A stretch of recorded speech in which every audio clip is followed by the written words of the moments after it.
اعوذ باللہ من الشیطان الرجیم بسم اللہ الرحمن الرحیم وَإِذْ قُلْنَا ادْخُلُوا هَٰذِهِ الْقَرْيَةَ فَكُلُوا مِنْهَا حَيْثُ شِئْتُمْ رَغَدًا وَادْخُلُوا الْبَابَ سُجَّدًا وَقُولُوا حِطَّةٌ نَغْفِرْ لَكُمْ خَطَايَاكُمْ وَسَنَزِيدُ الْمُحْسِنِينَ فَبَدَّلَ الَّذِينَ ظَلَمُوا قَوْلًا غَيْرَ الَّذِي قِيلَ لَهُمْ فَأَنزَلْنَا عَلَى الَّذِينَ ظَلَمُوا رِجْزًا مِّنَ السَّمَاءِ بِمَا كَانُوا يَفْسُقُونَ وَإِذِ اسْتَسْقَىٰ مُوسَىٰ لِقَوْمِهِ فَقُلْنَا اضْرِب بِّعَصَاكَ الْحَجَرَ فَانفَجَرَتْ مِنْهُ اثْنَتَا عَشْرَةَ عَيْنًا قد علم كل أناس مشربهم كلوا واشربوا من رزق الله ولا تعصوا في الأرض مفسدين۔ ترجمہ: سورہ بقرہ پہلا پارہ چھٹا رکو۔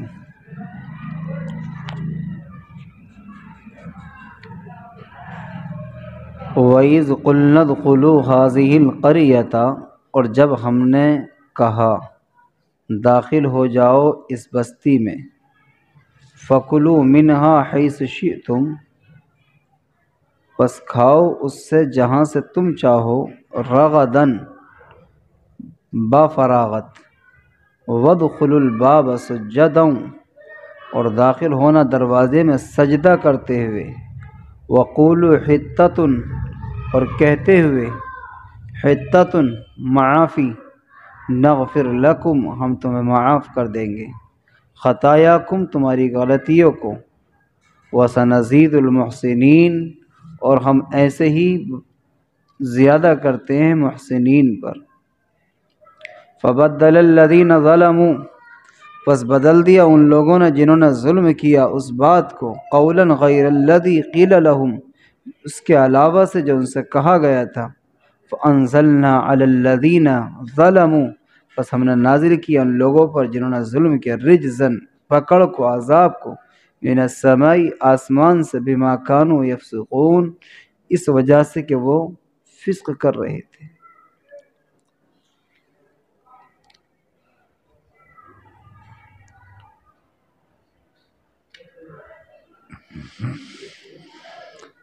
اللہ تبارک و تعالی نے قرآن مقدس کی ان آیت پاک کے اندر جو تلاوت کی گئی ہیں، اپنے بندوں کو بہت اہم باتوں کا پیغام دیا ہے۔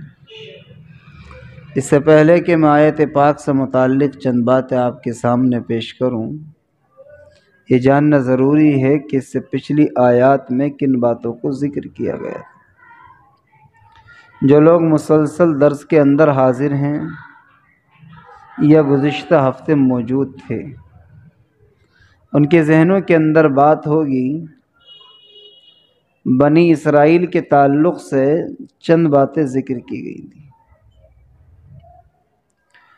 اور اللہ تبارک و تعالی سے جو انہوں نے مطالبے رکھے تھے، جب اللہ نے ان کے مطالبات کو پورا کر دیا پھر بھی انہوں نے انکار کیا، تو اللہ تبارک و تعالی نے ان کے اوپر ایک چیخ طاری کر دی، اور پھر اس کے بعد میں وہ ایک میدان کے اندر جو بھٹک گئے تھے، وادی تیہ کے اندر، تو وہاں پر نہ ان کے پاس میں رہنے کا کوئی انتظام تھا، نہ کھانے پینے کا کوئی سامان تھا۔ اس وقت میں انہوں نے حضرت موسیٰ علیہ السلام سے یہ درخواست کی تھی کہ اللہ کے آپ پاک پیغمبر ہیں، آپ موسیٰ کلیم اللہ ہیں، آپ کو اللہ تبارک و تعالی سے بات کرنے کا یہ شرف حاصل ہے جو کسی اور کو حاصل نہیں ہے، آپ اللہ سے بات کر لیتے ہیں، لہٰذا ہمارے یہاں اس وقت میں دو مسئلے بڑے اہم ہیں، ایک کھانے کے لیے کھانے کا انتظام نہیں ہے، ایک پینے کے لیے پانی کا انتظام نہیں۔ اللہ تبارک و تعالی نے ایک ہی درخواست پر موسیٰ علیہ السلام کی دعا کے نتیجے میں ان کے لیے کھانے کا ایسی جگہ سے انتظام فرمایا اور ایسا انتظام فرمایا کہ جس کو دل اور دماغ تصور نہیں کر سکتا تھا، لیکن وہ چیز ہوئی جس کو ہماری عقلیں سوچ بھی نہیں سکتی ہیں، اور اللہ کے لیے کیا مشکل ہے۔ یہ تو دنیا کا نظام ہے کہ ہم ایک دوسرے کے محتاج ہوتے ہیں، اللہ کسی کا محتاج نہیں۔ اللہ اپنے کام کو جب کرنے پر آتا ہے تو وہ کسی سے بھی کام لے لیتا ہے، کسی بھی مخلوق سے، کسی بھی پرندے سے، کسی بھی پتھر سے، کسی سے بھی اپنے کام وہ اللہ تبارک و تعالی جب لینے پر آتا ہے تو لے لیتا، اس کو کوئی روکنے والا نہیں ہوتا ہے۔ قرآن کریم نے اس کو بیان فرمانے کے بعد پھر آخر میں یہ بیان فرمایا تھا کہ ہم نے تو تمہارے لیے روزی کا انتظام کیا تھا، تمہارے کھانے پینے کا انتظام کیا تھا، لیکن معاملہ یہ ہے کہ تم نے اس روزی پر ناشکری کی، تم نے اس روزی پر توکل کو خراب کیا، اللہ کی ذات پر بھروسہ کر کے اور اللہ کی ذات کے ساتھ یقین کر کے تم اس روزی کو استعمال کرتے۔ اللہ تبارک و تعالیٰ نے جو تم کو روزی دی تھی اور اس اللہ کے اوپر بھروسہ کرتے کہ جو اللہ اتنی بڑی تعداد کو، جو ایک لمبا چوڑا لشکر تھا اور بغیر کسی سر و سامان کے، بغیر کسی انتظام کے ایک میدان کے اندر بھٹک گیا تھا، جو اللہ 40 سال تک اس میدان کے اندر، اس وادی تیہ کے اندر اللہ کھلا اور پلا سکتا ہے، وہ ساری زندگی بھی کھلا پلا سکتا ہے۔ یہ ہماری کمی ہے، یہ اس زمانے میں انہوں نے کیا۔ یہیں رک کر کے مجھے اور آپ کو سمجھنا ہوگا، اپنی زندگی کو سمجھنا ہوگا کہ حضور پاک علیہ الصلاۃ والسلام نے جس توکل کی تعلیم دی، جس اللہ کی ذات کے ساتھ بھروسے کی تعلیم دی، فرمائے کہ ہمارا فرض بنتا ہے، حالات چاہے جو آ جائیں، حالات چاہے جتنے بگڑ جائیں، لیکن ہمارا توکل اور ہمارا یقین اور ہمارا تعلق اللہ کی ذات کے ساتھ، اللہ کے فرمان کے ساتھ، اللہ تبارک و تعالیٰ نے جو تعلیمات محمد الرسول اللہ صلی اللہ علیہ وسلم کے ذریعے پوری امت کو دلوائی ہیں، ان ساری تعلیمات پر، ان قرآنی آیات پر، اللہ کی ہدایات پر ہمارا ایسا یقین ہونا چاہیے کہ وَبِالْقَدْرِ خَيْرِهِ وَشَرِّهِ مِنَ اللَّهِ تعالی، ہر اچھی بری بات اللہ کی جانب سے ہوتی ہے۔ قرآن کریم نے اس کو بیان فرمانے کے بعد فرمایا کہ وَإِذْ قُلْنَا ادْخُلُوا هَٰذِهِ الْقَرْيَةَ فَكُلُوا مِنْهَا حَيْثُ شِئْتُمْ، اور جب ہم نے کہا کہ داخل ہو جاؤ اس بستی میں، فَكُلُوا، اور کھاؤ اس سے جہاں سے تم چاہو، رغداً، با فراغت۔ جب انہوں نے اس وادی تیہ کے اندر اعتماد ختم کیا، توکل ختم کیا اور مطالبات رکھیں اور یہ کہا کہ ہم اس چیز پر باقی نہیں رہ سکتے، روزانہ ایک ہی قسم کے کھانے کو ہم نہیں کھا سکتے، ہم تو دال سبزیاں کھانا چاہتے ہیں، ہم تو دیگر چیزیں پیاز وغیرہ کھانا چاہتے ہیں، تو اللہ نے کہا کہ ٹھیک ہے تمہاری دعا قبول ہوگی، لیکن مسئلہ یہ ہے کہ وہاں پر جاتے ہوئے جو چاہے کھانا، لیکن ایک کام کرنا، جب اس بستی میں داخل ہونا تو وہاں پر داخل ہوتے وقت میں اپنے اندر کیا ہے، عجز و انکساری لے کر کا آنا، تواضع لے کر کا آنا، اپنے متکبرانہ چال سے نہ چلنا، سر تمہارے جھکے ہوئے ہوں، ذرا نڈھال ہو کر کے، بازوؤں کو جھکا کر کے، نظروں کو بچھا کر کے اس طرح سے داخل ہونا جیسے کہ کوئی ایک بندہ جا رہا ہو، جیسے کہ کوئی غلام جا رہا ہو، اس طرح سے جانا جیسے کہ کوئی مجرم جا رہا ہو۔ تم نے جرم کیا ہے، اللہ تبارک و تعالیٰ کے فرمان کو توڑا ہے، اللہ تبارک و تعالیٰ نے تمہیں معاف کیا ہے، لیکن ایک شرط کے ساتھ کہ تم سامنے والی بستی میں تو داخل ہونا، لیکن بستی میں داخل ہونے کے لیے اصول یہ ہے کہ جب تم جانا تو ذرا سجدن، سجدہ کرتے ہوئے جانا۔ اس کا مطلب یہ نہیں تھا کہ زمین پر سر ٹیکنا، اس کا مطلب یہ تھا کہ جب تم جانا تو اس وقت میں اپنے آپ کے اندر عجز انکساری لے کر کام۔ اس کی مثال اس طرح سے سمجھے کہ اگر آپ لوگوں نے احادیث پاک کو پڑھا ہے اور حضور پاک صلی اللہ علیہ وسلم کی سیرت کو سنا اور پڑھا ہے، تو جس موقع پر حضور پاک علیہ الصلاۃ والسلام نے مکۃ المکرمہ کو فتح کیا تھا اور مکۃ المکرمہ کو فاتحانہ شان سے داخل ہو رہے تھے، اس وقت میں محمد صلی اللہ علیہ وسلم کا سر ذرا نیچے کو جھکا ہوا تھا اور اپنے آپ کو یہ سمجھ رہے تھے فاتحانہ شان تو یہ ہوتی ہے کہ سر اٹھا کر کے سینہ تان کر کے انسان ذرا آگے بڑھے، لیکن آپ صلی اللہ علیہ وسلم کے ساتھ آپ کے ساتھ ایک بڑی تعداد صحابہ کی ہے۔ صحابہ اکرام مدینے کی جانب سے مکہ کے اندر داخل ہو رہے ہیں، اور اسی مکہ کے اندر داخل ہو رہے ہیں جس مکہ سے آپ کو نکالا گیا، جس مکہ کے اندر آپ کے راستے میں کانٹے بچھائے گئے، آپ کے اوپر کوڑا ڈالا گیا، آپ سجدے کی حالت میں ہیں اور آپ کے اوپر اوجھڑی ڈالی گئی، جس مکہ کے اندر سے کیا ہے آپ کو اتنا ستایا گیا کہ آپ کو مکہ چھوڑنے پر مجبور ہوئے، اور تمام کے تمام صحابہ کو آپ نے ہجرت کی اجازت مرحمت فرمائی۔ لکھا کتابوں میں یہ ہے کہ جس وقت آپ صلی اللہ علیہ وسلم جا رہے تھے اس وقت میں یہ کہہ رہے تھے کہ مکہ کی سرزمین، اے بیت اللہ تجھے مجھ سے بہت محبت ہے، میں تجھ سے بہت تعلق رکھتا ہوں، اگر یہ مکہ والے مجھے نہ ستاتے، اگر مکہ والے میرے راستوں کو تنگ نہ کرتے اور میرے ساتھ اتنے ظلم نہ ڈھاتے تو کبھی بھی میں تجھے چھوڑ کر کے نہیں جاتا۔ لیکن زمانہ دور نہیں تھا، حالات پلٹے، حالات بدلے، اور اتنے بدلے کہ بہت تیزی کے ساتھ حالات بدلے کہ جب آپ کی عمر مبارک 53 سال کی ہے تو آپ صلی اللہ علیہ وسلم مکہ چھوڑ کر مدینے کی طرف ہجرت کر رہے ہیں۔ وقت گزرتا چلا گیا، حالات بدلتے چلے گئے، اور 53 سالہ مدت کے اندر اس کے بعد میں آپ صلی اللہ علیہ وسلم نے وہاں رہ کر کے زندگی گزاری، اور سن 6 ہجری کے اندر آپ صلی اللہ علیہ وسلم کے ساتھ صلح حدیبیہ پیش آیا۔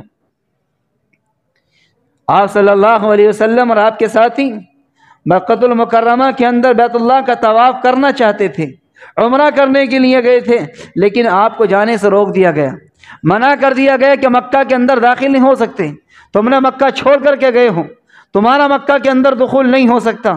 تمام کے تمام صحابہ اکرام کے اندر ایک عجیب و غریب کھلبلی تھی، تمام کے تمام صحابہ اکرام کے اندر ایک بے چینی تھی کہ ان کی اتنی ہمت اور جرأت کہ بیت اللہ کسی کی جاگیر نہیں ہے، یہ اللہ کا گھر ہے، اللہ کا گھر مسجد ہو یا بیت اللہ ہو، وہاں پر کسی کی جاگیر نہیں ہوا کرتی ہے، وہاں ہر مومن کا حصہ ہوتا ہے، ہر مومن کو آنے کا حق ہوتا ہے، اللہ کی عبادت کر سکتا ہے۔ یہ کون ہوتے ہیں کہ جو ہمیں اللہ کے گھر سے روک دیں گے؟ لیکن آپ صلی اللہ علیہ وسلم نے اپنے صحابہ کو کہا کہ نہیں، ہمارا کام لڑنا جھگڑنا نہیں ہے، ہم لوگ یہیں سے واپس ہو جائیں گے، ہم لوگ یہیں سے واپس ہو جائیں گے۔ اور حضور پاک علیہ الصلاۃ والسلام کے ساتھ آپ کے ساتھ اس وقت میں حضرت ام سلمہ رضی اللہ عنہ آپ صلی اللہ علیہ وسلم کے ساتھ اس سفر کے اندر خیمے کے اندر تشریف فرمائے۔ تمام کے تمام صحابہ سے آپ نے کہا کہ ذرا اپنے سر منڈا دو۔ صحابہ اکرام نے سر منڈانے کے لیے جب حکم سنا تو یہ بات بڑی گراں گزر رہی تھی کہ بغیر طواف کیے ہوئے، بغیر عمرہ کیے ہوئے سر کیوں منڈا دیں؟ کیا کافر ہمارے پر اتنے غالب آ گئے کہ ہم کو بیت اللہ سے روک دیں گے؟ اتنی مجال ہو گئی، ان کی جرأت ہو گئی۔ یا رسول اللہ اجازت مرحمت فرمائیں۔ آپ نے فرمایا کہ نہیں، سر منڈا دیجئے، ان قریب عمرہ کر لیں گے۔ صحابہ اکرام کو 2 مرتبہ کہا، 3 مرتبہ کہا، لیکن صحابہ اکرام اپنی بہادری، شجاعت اور اللہ کے دین کو غالب کرنے اور اللہ کی محبت اور جان مال کی قربانی دینے کے لیے صحابہ اکرام نکلے تھے۔ حضور پاک علیہ الصلاۃ والسلام نے جب یہ دیکھا تو آپ صلی اللہ علیہ وسلم کبھی خیمے کے اندر جاتے، کبھی خیمے کے باہر نکلتے۔ حضرت ام سلمہ نے اس بات کو بھانپ لیا، حالات کا جائزہ لیا کہ آخرکار آپ صلی اللہ علیہ وسلم کے چہرے انور پر پریشانی کے اثرات مرتب ہیں اور پریشانی کے اثرات دیکھ رہے ہیں۔ آپ سے معلوم کیا کہ یا نبی اللہ، میرے ماں باپ آپ پر قربان، میری جان آپ پر قربان، یا رسول اللہ کچھ پریشانی کے آثار دکھائی دے رہے، کیا معاملہ ہے؟ کہا کہ میں صحابہ اکرام کو کہہ رہا ہوں کہ اپنے سر منڈا دو، لیکن یہ منڈانے کے لیے تیار نہیں۔ آپ نے کہا کہ یا رسول اللہ اگر اجازت مرحمت فرمائیں، اجازت دیں تو میں کوئی مشورہ دے سکتی ہوں۔ کہا کہ بتاؤ ام سلمہ کیا مشورہ ہے؟ کہا کہ مشورہ یہ ہے کہ آپ اپنا منڈا دیجیے۔ حضور پاک علیہ الصلاۃ والسلام باہر گئے، اپنا سر منڈانے کے لیے بیٹھے تو کوئی صحابی اس جانب منڈا رہے ہیں، کوئی صحابی اس جانب منڈا رہے ہیں، یعنی آپ صلی اللہ علیہ وسلم کے حکم کے بعد جب عمل آ گیا تو پھر گنجائش رکنے کی باقی نہیں رہ سکی۔ لیکن جب سن آئی تو آپ صلی اللہ علیہ وسلم نے وہاں پر جانے کے بعد حضور پاک علیہ الصلاۃ والسلام کے یہ جانثار صحابی ہیں، وہاں پر گئے اور وہاں پر جانے کے بعد اس معاملے کو دیکھا کہ عمرہ کرنا چاہتے ہیں، لیکن اس وقت میں بھی آپ صلی اللہ علیہ وسلم سے معاملات کیا ہے؟ صلح حدیبیہ ہو، یعنی صلح نامہ لکھا گیا، آپ کو عمرے کے لیے جانے نہیں دیا گیا۔ پھر اسی طریقے سے سن 7 ہجری کے بعد جب 8 ہجری آئی ہے تو اللہ تبارک و تعالیٰ نے بتانا یہ مقصود تھا کہ اللہ تبارک و تعالیٰ نے 8 ہجری کے اندر مکہ المکرمہ کو فتح کیا، اور آپ صلی اللہ علیہ وسلم جب مکہ کے اندر تشریف لے جا رہے ہیں تو اس وقت میں آپ صلی اللہ علیہ وسلم بڑی فاتحانہ شان سے داخل ہوتے، لیکن آپ نے اپنے سر کو جھکا کر، اپنے بازوؤں کو جھکا کر مکہ کے اندر داخل ہوئے، اور جو صحابہ اکرام آپ کے ساتھ تھے، جن کے ہاتھ جھنڈا تھا، جو آگے چل رہے تھے، ان کی زبان پر ایک عجیب قسم کے الفاظ تھے۔ وہ کہہ رہے تھے الیوم یوم المرحمہ، الیوم یوم الملحمہ، آج تو بوٹی بکھیر دینے کا دن ہے، آج تو بدلہ لینے کا دن ہے، آج تو پوچھا جائے گا کس کس نے ہم کو مکہ سے نکالا تھا۔ جب یہ بات آپ صلی اللہ علیہ وسلم تک پہنچی، آپ صلی اللہ علیہ وسلم نے کہا کہ ان سے جھنڈا لے کر دوسرے کے ہاتھ میں دے دیجیے، اور کہا کہ اپنے نعرے کو بدل دو اور یہ کہو الیوم یوم المرحمہ، آج تو رحم و کرم کا دن ہے، آج تو معافی کا دن ہے، جو معافی مانگ لے اس کو بھی معاف کیا جائے گا، جو اپنے گھر کا دروازہ بند کر لے اس کو بھی معاف کیا جائے گا، عورتوں کو بھی معاف کیا جائے گا، بچوں کو بھی معاف کیا جائے گا، بوڑھوں کو بھی معاف کیا جائے گا۔ آج جو مقابلہ ہوگا ان نوجوانوں سے ہوگا، ان میدان والوں سے ہوگا جو ہمارے مقابلے پر آئیں گے اور لڑنے کے لیے آئیں گے، اور لڑائی بھی ایک دم نہیں ہوگی، پہلے ان کو دین کی دعوت دی جائے گی، یا تو وہ دین قبول کر لیں، دوسرا موقع انہیں دیا جائے گا، یا پھر وہ مکہ چھوڑ کر چلے جائیں، وہ اس کو بھی قبول نہ کریں، تیسرا موقع دیا جائے گا وہ جزیہ دے کر کے رہیں، ٹیکس دے کر کے رہیں، وہ اس کو بھی قبول نہ کریں۔ 3 باتوں کو جب قبول نہیں کریں گے تب ان سے کیا ہے، جنگ کی جائے گی۔ یہ ہے اسلام کی سچی شکل، جس کو کہتے ہیں کہ اسلام بڑی دہشت گردی پھیلاتا ہے۔ اسلام جو ہے تو بہت زیادہ کٹر پنتھی کا نام ہے، اسلام امن کا نام ہے، اسلام شانتی کا نام ہے، اسلام سکون کا نام ہے۔ جو اسلامی درس پڑھتے ہیں، جو اسلامیات کا مطالعہ کرتے ہیں، جو حضور پاک علیہ الصلاۃ والسلام جو اسلام مذہب لے کر کے آئے، جو دین لے کر کے آئے، دین اسلام جنہوں نے پھیلایا، ان کی زندگی کو پڑھیں، ان کی تعلیمات کو پڑھیں، ان کے اخلاق کو پڑھیں کہ آپ صلی اللہ علیہ وسلم اس دنیا کے اندر کیا بن کر گئے تھے۔ قرآن کہتا ہے کہ وما ارسلناک الا رحمۃ للعالمین، ہم نے محمد صلی اللہ علیہ وسلم کو رحمت للعالمین بنا کر کے بھیجا ہے۔ قرآن کریم نے بیان فرمایا کہ ہم نے ان سے یہ کہا تھا کہ وقولوا حطۃ نغفر لکم سجدا، کہ جب تم داخل ہونا تو ذرا عجز انکساری کے ساتھ داخل ہونا، اور اپنی زبان پر ایک جملہ رکھنا، وقولوا حطۃ، تم سب کے سب ایک بات کہتے رہنا، حطۃ، مغفرت، بخشش، بخشش، یہ جملہ تمہاری زبان پر ہونا چاہیے۔ اور ہوتا ہی یہ ہے میرے بزرگوں، یہاں پر بات سمجھنے کی بات ہے کہ اس زمانے میں ان سے یہ بات کہی گئی تھی کہ تم اس وقت میں اپنی زبان پر یہ جملہ رکھنا، حطۃ، حطۃ، اس کے معنی آتے ہیں بخشش کے، اس کے معنی آتے ہیں معافی کے، اس کے معنی آتے ہیں توبہ کے۔ فرمائے کہ جب کبھی انسان سے کوئی غلطی ہوتی ہے اور اس کے دل کے اندر خوف خدا آتا ہے، اس کے دل کے اندر اللہ کا خوف آتا ہے، اللہ کا ڈر اس کے دل کے اندر بیٹھتا ہے، تو فوراً بے ساختہ اس کی زبان سے نکلتا ہے توبہ توبہ توبہ۔ کبھی کبھی کیا ہوتا ہے، جو انسان گالی بکنے والا نہ ہو، جس کی زبان پر گالی نہ چڑھتی ہو، لیکن کسی نے آ کر کے اس کو چڑھا دیا اور کسی نے اس کو غصہ دلا دیا، جذبات میں آ کر اگر اس کی زبان سے بے ساختہ گالی نکل جائے تو فوراً گالی نکلنے کے بعد اسے احساس ہوتا ہے میں نے تو بہت بڑی غلطی کر لی، میں نے اپنی زبان کو گندا کر لیا۔ وہ بہت بڑا مصلی نہیں بچھاتا، وہ بہت زیادہ نمازیں نہیں پڑھتا، بلکہ فوراً بے ساختہ کیا کہتا، توبہ توبہ میری غلطی ہو گئی، تو اچانک میری زبان سے گالی نکل گئی۔ جو چیز بے ساختہ ہوتی ہیں، توبہ کا مطلب یہ ہوتا ہے کہ انسان کو اپنی غلطی کا احساس ہو گیا۔ توبہ توبہ کا مطلب یہ ہوتا ہے کہ انسان اپنے جرم کا اقراری مجرم ہو گیا، اسے احساس ہو گیا کہ میں نے اپنے اس جملے سے اللہ کو ناراض کر دیا۔ اللہ گالی گلوچ کرنے والوں سے خوش نہیں رہتا، اللہ گالی بکنے والے مرد ہوں یا گالی بکنے والی عورتیں ہوں، اللہ تبارک و تعالیٰ ان سے ناراض ہوتا ہے۔ ہمارے یہ تو گندا سماج ہمارا ہے۔ عورتوں کو اللہ تبارک و تعالیٰ نے حیا سے مزین کیا تھا، عورتوں کے اندر حیا ڈالی تھی، لیکن بعض عورتیں اپنی حیا کو کھو بیٹھتی ہیں۔ جب آپس میں جھگڑا ہوتا ہے، ایسی غلیظ گالیاں، ایسی گندی گالیاں عورتوں کو اس طرح سے دیتی ہیں کہ اگر مرد سن لیں تو اپنے کانوں پر ہاتھ رکھ لیں۔ یہ گندا سماج ہمارا ہے۔ بھئی ہمارے نبی کی تعلیم یہ نہیں ہے، اماں عائشہ کی تعلیم یہ نہیں ہے، فاطمہ الزہرا کی تعلیم یہ نہیں ہے۔ ہم نام رکھتے ہیں کہ بیٹی کا نام فاطمہ رکھیں گے، آپ کا نام کیا کہ خدیجہ ہے، دوسری کا نام کیا کہ رقیہ ہے، آپ کا نام کیا کہ عائشہ ہے۔ نام عائشہ رکھنے سے کام نہیں چلے گا، عائشہ والا کردار اپنے اندر ہونا چاہیے۔ فاطمہ نام رکھ تو لیا ہے، لیکن فاطمہ کی زندگی کو پڑھو، ان کی حیا کو پڑھو، ان کی تعلیم کو پڑھو کہ فاطمہ الزہرا رضی اللہ عنہا نے کیا تعلیم دی ہے، کیا کردار پیش کیا ہے، کیا کریکٹر پیش کیا ہے، کیا زندگی تھی ان کی ہسٹری کیا ہے، تاریخ کیا ہے۔ کبھی ہم نے فاطمہ الزہرا کی تاریخ کو پڑھا ہوتا؟ اگر میں عورتوں سے خصوصاً مخاطب ہوں، میری مائیں بہنیں درس کو سن رہی ہیں، کان کھول کر کے سنیں، اللہ تبارک و تعالی اس قوم سے کبھی راضی نہیں ہوتا جس قوم کے مرد یا جس قوم کی عورتیں گالی گلوچ اپنا میشیبہ بنا لیں۔ جو قوم گالی بکتی ہے، آپس میں گالی گلوچ سے بات کرتے ہیں، چاہے وہ نوجوان بچے ہوں، چاہے وہ عورتیں ہوں، چاہے وہ بوڑھے ہوں، چاہے جس طرح کے انسان ہوں، اللہ تبارک و تعالیٰ کی نگاہ سے وہ لوگ گر جاتے ہیں اور اللہ کی نگاہ کے اندر ان کو کوئی مقام نہیں رہتا ہے۔ اور جب اللہ کی نگاہ کے اندر مقام نہیں رہتا، پھر ان کی دعائیں بھی جلدی سے قبول نہیں ہوتی ہیں۔ اس لیے چاہیے کہ ہمیں اپنی زبان کو گالی سے روکنا چاہیے۔ تو قرآن کریم نے بیان فرمایا کہ انسان، اور اللہ تبارک و تعالیٰ بیان فرماتا ہے کہ وَقُولُوا حِطَّةٌ، ان سے یہ کہا گیا تھا کہ جب تم داخل ہونا تو اپنی زبان پر یہ جملے رکھنا، حِطَّةٌ حِطَّةٌ، بخشش بخشش، معافی معافی، نغفر لکم خطایاکم، ہم تمہاری غلطی کوتاہیوں کو معاف فرما دیں گے۔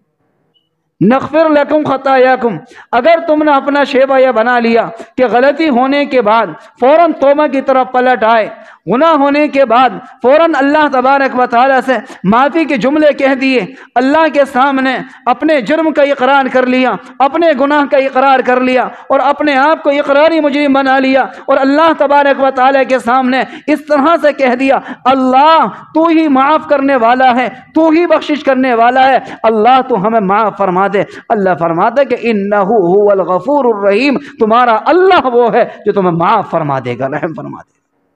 اللہ کی تو شان یہ ہے، قرآن بیان فرماتا ہے انہ هو الغفور الرحیم، اللہ وہ ہے جو بڑا غفور الرحیم ہے۔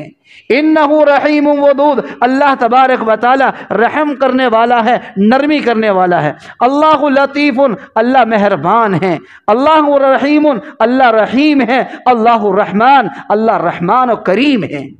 ہم اللہ کی شان کو کہاں سمجھتے ہیں؟ قرآن کریم بیان فرماتا ہے، اس کے بعد میں قرآن کریم نے بیان فرمایا وَسَنَزِيدُ الْمُحْسِنِينَ، یہ کوئی معاملہ ایسا نہیں ہے کہ تم سے کوئی رشتہ داری کا کنیکشن ہو، ایسا نہیں کہ تم سے کوئی تعلق ہو پرانے رشتہ داریوں۔ وَسَنَزِيدُ الْمُحْسِنِينَ، قیامت تک یہ بات کہی جا رہی ہے بنی اسرائیل سے، لیکن آنے والی قیامت تک پوری انسانیت سے یہی پیغام ہے۔ قرآن کریم بیان فرماتا ہے کہ وَسَنَزِيدُ الْمُحْسِنِينَ، اس روئے زمین پر، اس زمین کے پردے پر، آسمان کی نیلی چھت کے نیچے اگر کوئی انسان قیامت تک بھی اللہ سے معافی مانگے گا، چاہے وہ کسی بھی خاندان کا ہو، کسی بھی برادری کا ہو، دولت کے اعتبار سے بہت بڑا ہو کہ بہت نیچا ہو، وہاں پر یہ چیزیں نہیں دیکھی جاتی۔ اللہ فرماتا ہے جو بھی نیکی کرے گا اللہ تبارک و تعالیٰ اس کو ایسے ہی زیادہ دے گا، اللہ تعالیٰ اس کے لیے ایسی بخشش فرمائے گا۔ لیکن معاملہ ہوا کیا؟ حالات کیا بدلے؟ زبان کیا بدلی؟ جملہ انہوں نے کیا کیا اس جملے کا؟ کہاں تو یہ گیا تھا کہ تم توبہ کے الفاظ کہنا، کہاں تو یہ گیا تھا کہ معافی کے الفاظ کہنا، لیکن قرآن بیان فرماتا ہے فَبَدَّلَ الَّذِينَ ظَلَمُوا قَوْلًا غَيْرَ الَّذِي قِيلَ لَهُمْ فَأَنزَلْنَا عَلَى الَّذِينَ ظَلَمُوا رِجْزًا مِّنَ السَّمَاءِ بِمَا كَانُوا يَفْسُقُونَ، پس بدل دیا ان ظالموں نے اس بات کو جو ان سے کہی گئی تھی۔ کہا تو ان سے یہ گیا تھا کہ جب تم داخل ہونا تو اپنی زبان پر توبہ کے الفاظ لانا، کہا تو یہ گیا تھا کہ جب تم داخل ہونا تو بخشش کے الفاظ لانا، کہا تو یہ گیا تھا کہ جب تم داخل ہونا تو توبہ کے اور مغفرت کے الفاظ لینا، معافی کے الفاظ اپنی زبان پر لے کر آنا، لیکن انہوں نے حتتن کی جگہ پر حنتتن کر دیا۔ دونوں بظاہر لفظ ایک جیسے لگتے ہیں، ایک ہی حرف کا فرق ہے، لیکن فرمائے کہ معنوی اعتبار سے دونوں میں بہت بڑا فرق ہے۔ حتتن کے معنی آتے ہیں بخشش، حتتن کے معنی آتے ہیں مغفرت، حتتن کے معنی آتے ہیں توبہ، حتتن کے معنی آتے ہیں معافی، لیکن حنتتن کے معنی آتے ہیں گیہوں کا دانہ، گیہوں اور جو، یعنی اناج کے معنی میں آتا ہے۔ یعنی وہ کہہ رہے تھے اب تو ہمیں اناج ملے گا، اناج یعنی وہ کھانے کی طرف لگے، اشارہ اس طرف ہے۔ میرے بزرگوں، مجھے اور آپ کو اس آیت کریمہ سے سبق لینا ہے، مجھے اور آپ کو اپنے آپ کو پہچاننا ہے کہ جس وقت میں ہم روزی پر بیٹھیں تو روزی کی دھن میں اتنے نہ مدہوش ہو جائیں، اتنے مدہوش نہ ہو جائیں کہ حلال و حرام کی تمیز بھول جائیں، حلال و حرام کی تمیز نہ کر سکیں۔ اللہ تبارک و تعالیٰ سے ہر لمحے ڈرنا ہے، اللہ سے توبہ کرنی ہے۔ جب جس وقت میں دکان پر بیٹھیں اس وقت میں ہمیں معافی کے الفاظ کرنے ہیں، توبہ کے الفاظ کرنے ہیں۔ اور جس موقع پر اگر ہم سے کہیں بھول چوک ہو جائے، کسی کو زیادہ چلا جائے، کسی سے زیادہ آ جائے، ناپ تول میں بھول چوک میں کہیں کمی ہو جائے، اس وقت میں فوراً اللہ سے توبہ کرنی ہے اور یہ کوشش کرنی ہے کہ جس کا ہمارے ساتھ آ گیا ہے، جس کا ہمارے پاس آ گیا ہے، کس طرح سے اس کو ہم واپس کر دیں۔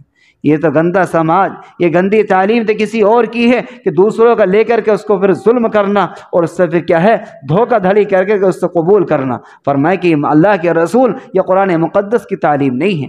قرآن کریم نے بیان فرمایا اگر کوئی انسان اس روئے زمین پر اللہ کے کلام کو بدلنے کی کوشش کرے گا، اللہ کے کلام کو بدلے گا، جیسے انہوں نے اللہ کے پیغام کو ان سے کہا گیا تھا کہ حتتن کہنا، اس کی جگہ پر انہوں نے لفظ بدل کے حنتتن کر دیا۔ قرآن کریم بیان فرماتا ہے فَأَنزَلْنَا عَلَى الَّذِينَ ظَلَمُوا رِجْزًا مِّنَ السَّمَاءِ، ہم نے نازل کر دیا ان ظالموں پر ایک عذاب کو آسمان سے عذاب اتر آیا۔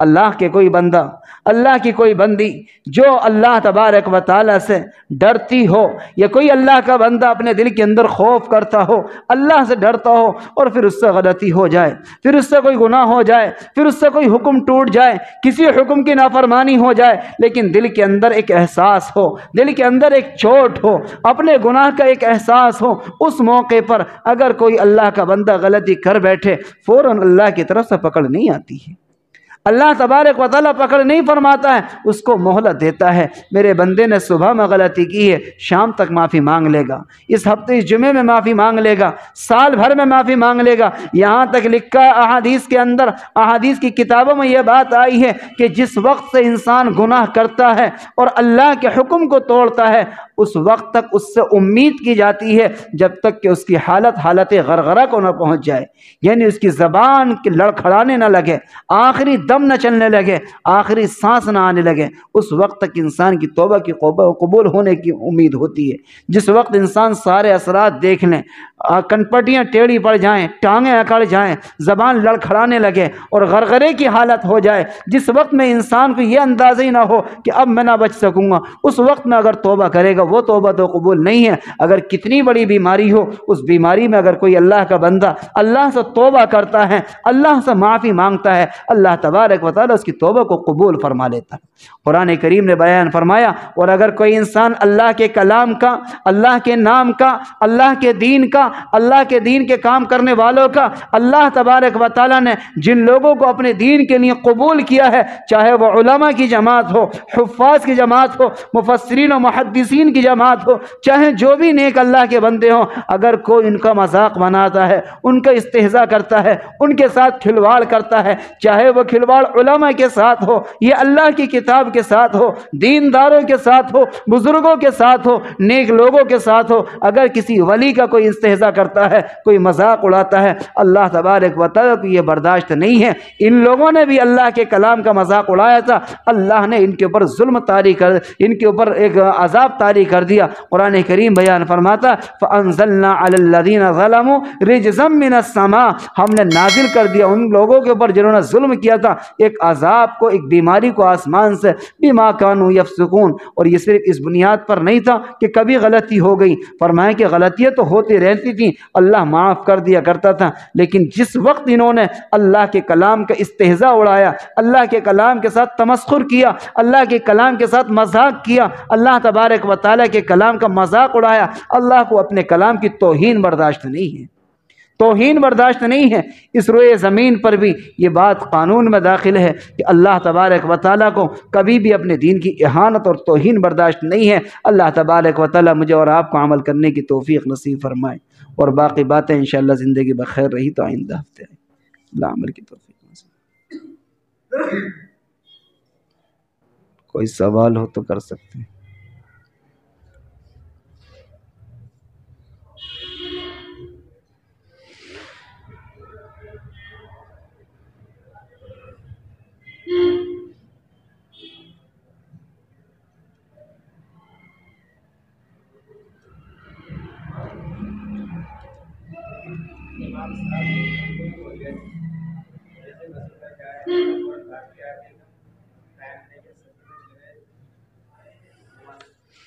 فاسد ہو جائے گی نماز۔ سوال یہ ہے کہ امام صاحب رکوع میں چلے گئے اور ایک صاحب وضو کر کے آئے اور وضو کر کے بس سیدھے اللہ اکبر کہتے ہوئے کیا ہے رکوع میں چلے گئے، قیام نہیں کیا، تکبیر تحریمہ بھی نہیں کی، نماز نہیں ہونے کی۔ تکبیر تحریمہ کہنا ہے، ہلکا سا قیام کرنا، پہلے اللہ اکبر کہے پھر دوسری اللہ اکبر کہہ کر کے جائے، اور اگر خالی وہاں سے بھاگتے اور اللہ اکبر کہتے ہوئے رکوع میں چلے گئے، یہ اس طریقے سے نماز نہیں ہوگی۔ اس میں دیر کا کچھ نہیں، اگر اس نے اللہ اکبر کہہ کر کے فوراً دوسری اللہ اکبر کہہ لی یہی کافی ہے بس صرف، لیکن خالی ایک اللہ اکبر کہتے ہوئے رکوع میں چلا گیا، کھڑا ہوا ہی نہیں، بھاگتے بھاگتے آئے اور آتے ہوئے کیا رکوع میں چلے گئے، یہ نماز نہیں ہوئی پھر۔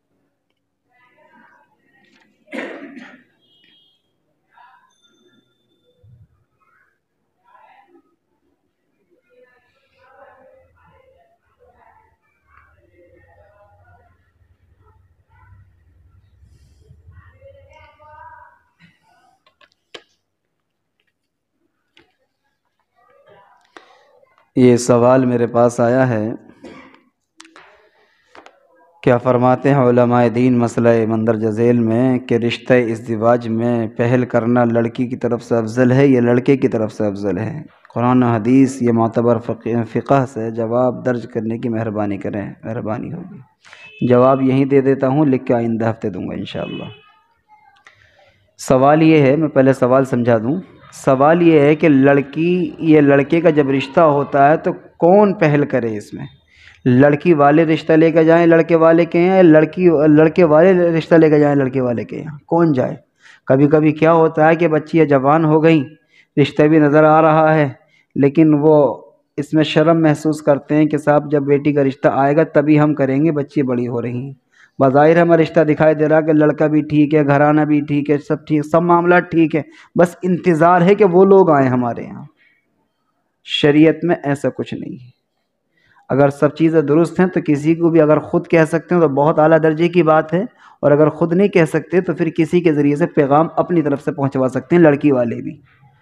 اور کبھی کبھی کیا ہوتا ہے کہ لڑکا بڑا ہو گیا اور رشتہ بھی دکھائی دے رہا کہ فلاں کی بچی بڑی ہو گئی ہے اور وہاں رشتہ بھیجنا چاہتے ہیں، لیکن لڑکے والے انتظار کرتے ہیں کہ اگر ہم ایسے ہی پہنچ جائیں تو پتہ نہیں بدگمانی ہو جائے گی کہ ہماری بیٹی پر نگاہ رکھے ہوئے ہے۔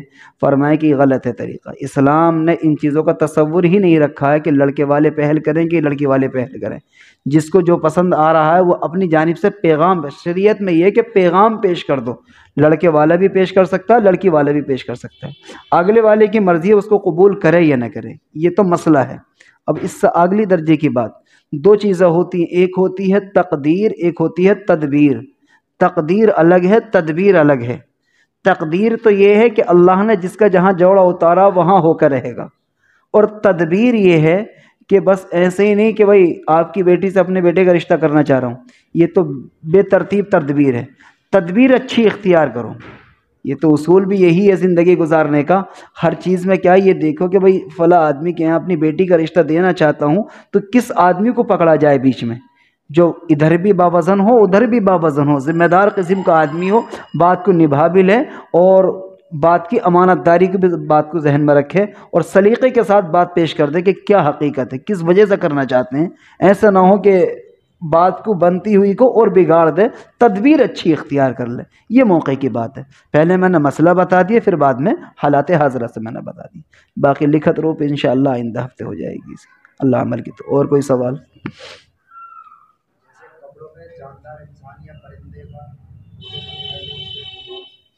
جس کپڑے پر تصویر بنی ہوئی ہے، چاہے جاندار جانور کی ہو یا جاندار انسان کی ہو، کسی کی بھی ہو، بچے کی ہو یا بوڑھے کی، اس کپڑوں میں نماز نہیں ہے۔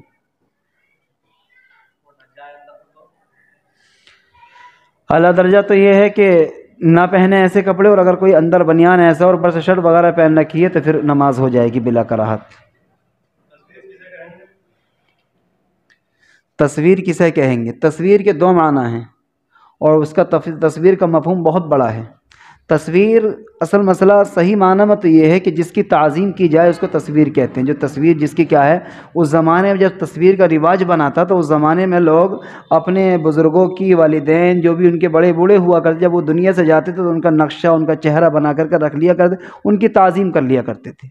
لیکن اس کے بعد میں پھر کیا ہے، یہ فوٹوگرافری اور تصویریں ہونے لگی ہیں، تو اس کو کیا ہے کہ کہیں ایسا نہ ہو کہ اس کو عظمت کے ساتھ دیکھا جائے تو یہ تصویر ہے. لیکن اس زمانے کے جو فتویٰ ہے جس پر علماء کا اتفاق وہ یہ ہے کہ ہر جاندار کے جس میں چہرہ وغیرہ نظر آئے وہ کیا ہے، تصویر ہے. جس میں چہرہ کوئی ایسی چیز نظر نہیں آئے جس سے محسوس ہو تو پھر وہ تصویر نہیں ہے، چاہے وہ کسی درخت کی ہو، کسی مکان کی ہو، وہ تصویروں کے اندر داخل نہیں ہے. جس چیز کو منع کیا گیا ہے وہ دوسری چیز ہے، وہ جاندار کی تصویر کو منع کیا گیا ہے. مسجدوں میں لگی ہوئی ہیں، لوگ رکوع بھی کر رہا ہے، سجدہ بھی کر رہا ہے. صحیح سجدہ کیا ہے؟ ایک طرف بھی دکھایا ہے، ایک طرف بھی دکھایا ہے. غلط سجدہ کیا ہے؟ تو باقاعدہ ایک آدمی کھڑا ہوا ہے، وہ سجدہ کر رہا ہے، اور ایک آدمی غلط سجدہ کر رہا ہے، صحیح کر رہا ہے. تو باقاعدہ آپ کے سامنے اس کے وہ مسجدوں میں لگی ہوئی ہے. اگر مسلمان کی مسجد اس میں بھی لگی ہوئی ہے چیز وہ، اور دیگر مسجدوں میں بھی وہ چیز دیکھنے میں آئی، لیکن اس میں آنکھ نہیں ہے، آنکھیں نہیں ہے اس تصویر میں، باقی سب کچھ ہے. جن تصویروں میں یہ دکھایا گیا ہے کہ تمام اعضاء بنے ہوئے ہیں اور آنکھیں نہیں ہیں، اور اس میں صرف بطور تعلیم کے، تو ان ایسی تصاویر کو اور ایسے نقشوں کو دائیں بائیں کہیں ایسی جگہ لگایا جائے جس کو کیا ہے عظمت داخل نہ ہو، سجدہ اس کے سامنے نہ ہونا چاہیے. یہ احتیاط ہے. اور باقی جو ہے تو اس طرح کے نقشوں سے بچنا چاہیے. اور اگر تعلیم کے لیے ہیں تو پھر تعلیم کے بطور کوئی اور طریقہ اختیار کریں تو زیادہ بہتر ہے، ورنہ تو ہٹا دینا چاہیے ان کو تصویروں کو. جیسے کہ موبائل کے اندر تصویر ہوتی ہے، یہ رکھا، یہ ڈھک گیا. اس لیے تو اصطلاح سے جیسے کہ ہماری جیب کے اندر کچھ پیسے رکھے ہوتے ہیں، اس پہ بھی ایک تصویر بنی ہوئی آتی ہے، وہ بھی جیب کے اندر ہے. موبائل کے اندر تو وہ بھی جب اس کی لائٹ بند ہو گئی تو سب کچھ اس کا بند ہو گیا، جیب کے اندر آ گیا. یہ تو حفاظت کے درجے میں ہے. کچھ کہہ رہے تھے بھائی؟ اچھا، اگر سامنے لگا رکھا ہے تو کوشش تو یہ کرے کہ اس کے سامنے سے ہٹ جائے، دائیں بائیں. ہاں، ایسے کپڑے پہن کر کے نماز نہیں ہوگی.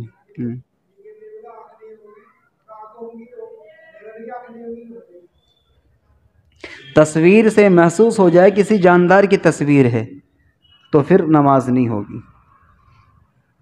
کپڑوں کے اوپر ممانعت خصوصاً ہے اس کی. اور کوئی سوال؟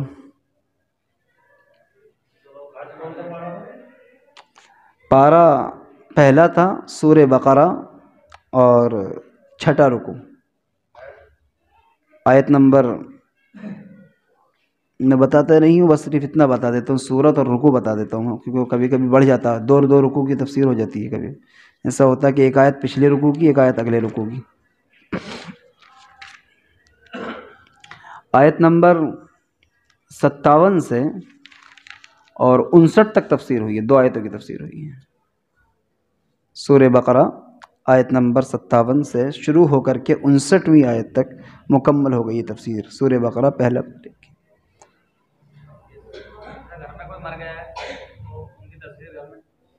جائز نہیں ہے.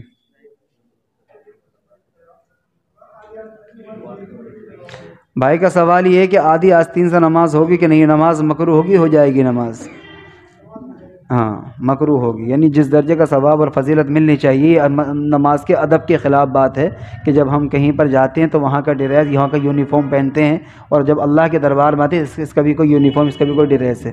تمام اعضاء ڈھکے ہوئے ہونے چاہیے. ایسا محسوس نہ ہو کہ ہم پورے اس کی طرح سے آئیں، بلکہ کیا عجز انکساری اور تواضع اور عبدیت ظاہر ہونی چاہیے. نماز تو ہو جائے گی، فتویٰ اس پر نہیں ہے. فتویٰ یہ ہے کہ جو درجہ، جو فضیلت، جو ثواب ملنا چاہیے وہ چیز نہیں مل پائے گی. وہ نہیں.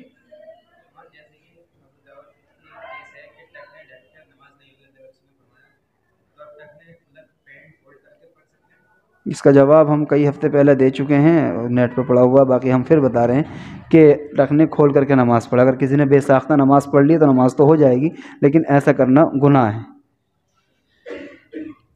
اگر کوئی آدمی آیا اور آنے کے بعد میں جی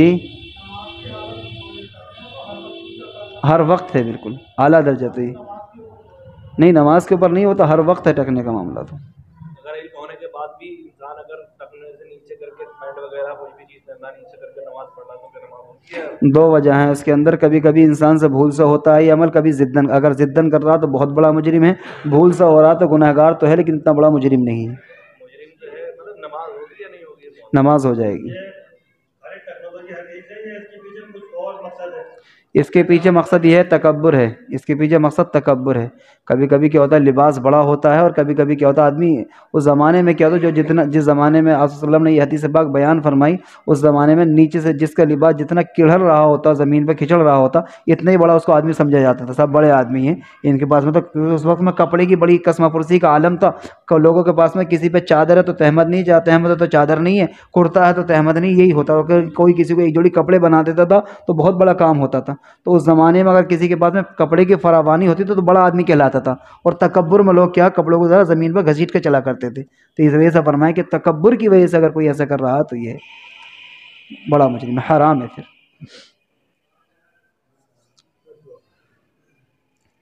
سبحان اللہ وبحمدہ، سبحانک اللہم وبحمدک، ونشہد ان لا الہ الا انت ونستغفرک ونتوب الیک. سبحان ربک رب العزت عما یصفون وسلام علی المرسلین والحمد للہ رب العالمین. وقت 10 منٹ زیادہ ہو گیا تھا، دعا میں نے ویسے نہیں کرائی اس وجہ سے. السلام ورحمۃ اللہ. وعلیکم السلام.